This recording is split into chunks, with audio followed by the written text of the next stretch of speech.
सियावर रामचंद्र जी की जय। अब आगे पूरी तरह से प्रभु श्री राम के वनगमन का वर्णन है। आगे चलते हैं।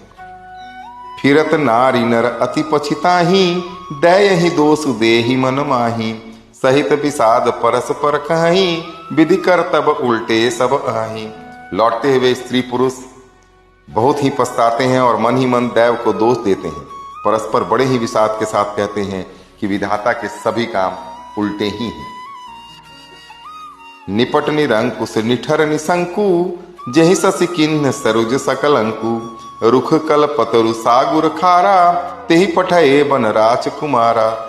अब यहाँ थोड़ा सा हिंदी व्याकरण पर बात करते। देखिए इनका जो ज्ञान की सीमा है तुलसीदास जी के, कैसे अलंकारों का प्रयोग किया है। 4 वर्ड 4 शब्द पहली चौपाई के आधे हिस्से में सब 9 से शुरू हो रहे हैं। ये हिंदी के विद्वान समझ सकते हैं, मैं तो बड़ा मामूली सा व्यक्ति हूं, हिंदी मुझे आती नहीं है। क्या है, मैं दोहराता हूं। निपट निरंकुश निठर निशंकु। सोचिए, ऑलमोस्ट सब एक ही तरह के मीनिंग वाले हैं और पर्यायवाची शब्दों का तो भंडार है। मैं बार बार आप लोगों से प्रार्थना करता हूं कि अगर आपको अपनी मातृभाषा हिंदी अगर थोड़ा उसमें प्रभाव लाना है, समृद्ध बनानी है, तो आप रामचरितमानस जरूर पढ़ें। रामचरितमानस पढ़ें। यह विधाता बिल्कुल निरंकुश, स्वतंत्र, निर्दय और निडर है, जिसने चंद्रमा को रोगी यानी घटने बढ़ने वाला और कलंकी बनाया, कल्प वृक्ष को पेड़ बना दिया, समुद्र को खारा बनाया। उसी विधाता ने, उसी उल्टे पुल्टे काम करने वाले ने इन राजकुमारों को वन में भेजा है। जौ पे इन्हीं दिन बनवासु, किन्हीं बादी विधि भोग बिलासु। ए बीच रही मग बिनु पद त्राना, रचे बादी विधि वाहन नाना। जब विधाता ने इनको वनवास दिया है, तब उसने भोग विलास व्यर्थ ही बनाए। जब इनको दे दिया है तो भोग विलास की जरूरत क्या थी। जब ये बिना जूते के नंगे ही पैरों रास्ते में चल रहे हैं, तब विधाता ने अनेक वाहन व्यर्थ ही रचे। ए मही पर ही डासी कुश पाता, सुभग सेज कत सृजत विधाता। तरुबर बास इन्हीं विधि दिन्हा, धवल धाम रचि रचि श्रम किन्हा। जब ये कुश और पत्ते बिछाकर जमीन पर ही पड़े रहते हैं, तब विधाता सुंदर सेज, पलंग और बिछौने किस लिए बनाता है। विधाता ने जब इनको बड़े बड़े पेड़ों के नीचे का निवास दिया, तब उज्जवल महलों को बना बनाकर उसने व्यर्थ ही परिश्रम किया। जौ एम मुनिपट धर जटिल, सुंदर सुठी सुकुमार। विविध भांति भूषण बसन, बादि किए करतार। जो ये सुंदर और अत्यंत सुकुमार होकर मुनियों के वलकल वस्त्र पहनते हैं और जटा धारण करते हैं, तो फिर करतार ने भांति भांति के गहने और कपड़े व्यर्थ ही बनाए। जौए कंद मूल फल खाही, बादि सुधादि असन जग माही। एक कहीं ये सहज सुहाए, आप प्रगट भय विधि न बनाए। और जो ये कंद मूल फल खाते हैं, तो जगत में अमृत आदि भोजन व्यर्थ ही हैं। कोई ये कहते हैं, अरे ये स्वभाव से ही सुंदर हैं, इनका सौंदर्य माधुर्य नित्य और स्वाभाविक है, ये अपने आप प्रकट हुए हैं, ब्रह्मा के बनाए नहीं है। इसी में कुछ लोग इनकी सुंदरता देखकर ये अंदाजा लगा लेते हैं। जहां लगी वेद कहीं विधि करनी, श्रवण नयन मन गोचर बरनी। देखो खोजी भुवन दस चारी, कहाँ अस पुरुष कहाँ असी नारी। हमारे कानों, नेत्रों और मन के द्वारा अनुभव में आने वाली विधाता की करनी को जहां तक वेदों ने वर्णन करके कहा है, वहां तक 14 लोकों में ढूंढ देखो, ऐसे पुरुष और ऐसी स्त्रियां कहाँ हैं। इसी से सिद्ध है कि ये विधाता के 14 लोकों से अलग हैं। अपनी महिमा से ही आप अपने आप निर्मित हुए।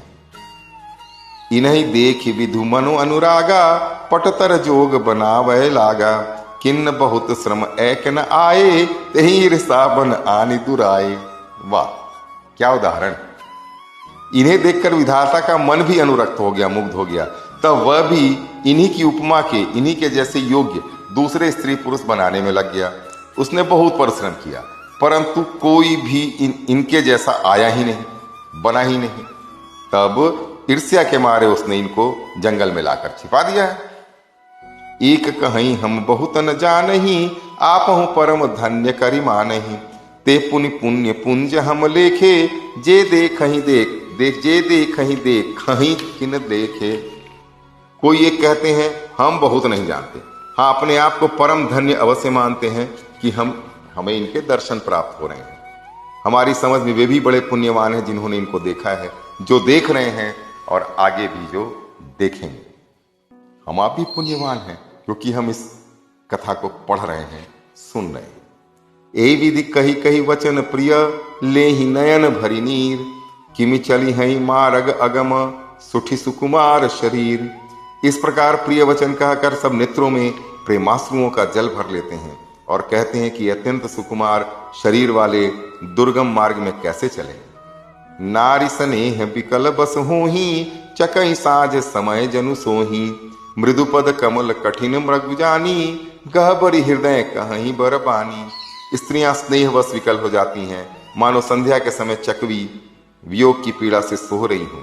इनके चरण कमलों को कोमल तथा मार्ग को कठोर जानकर वे व्यथित हृदय से उत्तम वाणी कहती हैं। परसत मृदुल चरण अरुणारे, सकुचति मही जी में हृदय हमारे। जौ जगदीश इनहि बनु दिन्हा, कसन सुमन मय मारगु किन्हा। इनके कोमल और लाल लाल चरणों को देखकर वे छूते ही पृथ्वी जैसे ही सकुचा जाती है, वैसे हमारे हृदय सकुचा रहे हैं। जगदीश्वर ने यदि इन्हें वनवास ही दिया तो सारे रास्ते को पुष्पमय क्यों नहीं बना दिया। जौ मांगा पाई विधि पाही, ए राखी है सखी आंख न माही। जे नर नारी न अवसर आए, तिन सिय राम न देख न पाए। यदि ब्रह्मा से मांगे मिले तो हे सखी, हम तो उनसे मांगकर इन्हें अपनी आंखों में ही रखें। जो स्त्री पुरुष इस अवसर पर नहीं आए, वे श्री सीताराम जी को नहीं देख सके। सुनि सुरूप बूझहि अकुलाई, अब लगी गए कहाँ लगी भाई। समरथ धाई बिलो कहीं जाई, प्रमुदत फिरहि जन्म फल पाई। उनके सौंदर्य को सुनकर वे व्याकुल हो पूछते हैं कि भाई अब तक वे कहाँ तक गए होंगे। जो समर्थ हैं वे तो दौड़ते हुए जाकर उनके दर्शन प्राप्त कर लेते हैं और जन्म का परम फल पाकर विशेष आनंदित होकर लौटते हैं। अबला बालक वृद्ध जना, कर मीजहि पछिताहि। हो ही प्रेम बस लोग इमी, राम जहां जह जाहि। गर्भवती, प्रसूता, अबला स्त्रियां, बच्चे और बूढ़े जो दर्शन नहीं पा रहे हैं, वे हाथ मलते और पछताते हैं। इस प्रकार जहां जहां हमारे आपके प्रभु श्री रामचंद्र जी जाते हैं, वहां वहां लोग उनके प्रेम के वश में व्याकुल हो जाते हैं। गांव गांव अस होई आनंदु, देखी भानुकुल कैरव चंदु।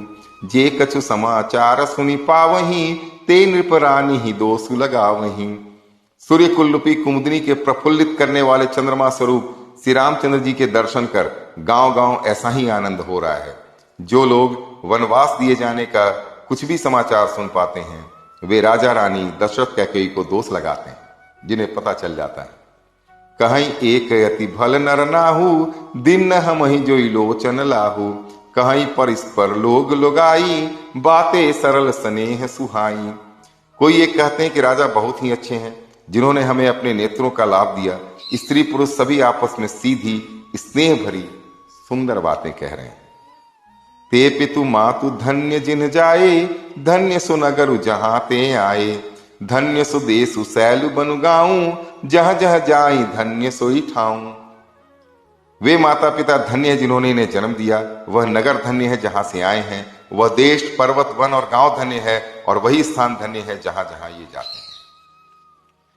अब आज के लिए इतना ही है और थोड़ा सा अपनी तरफ से मैं बोलूंगा। आप उस परिस्थिति की कल्पना कीजिए, इवन रामायण काल की, त्रेता युग के उस समय की, और जब ये ग्रंथ लिखा गया, महाग्रंथ लिखा गया उस समय, दोनों समय परिस्थितियां एक जैसी ही थी। आप शुरू में सुन चुके हैं जब बालकांड का वर्णन हम लोग कर रहे थे कि पूरी पृथ्वी उन राक्षसों के डर से, भय से थर्राई हुई थी।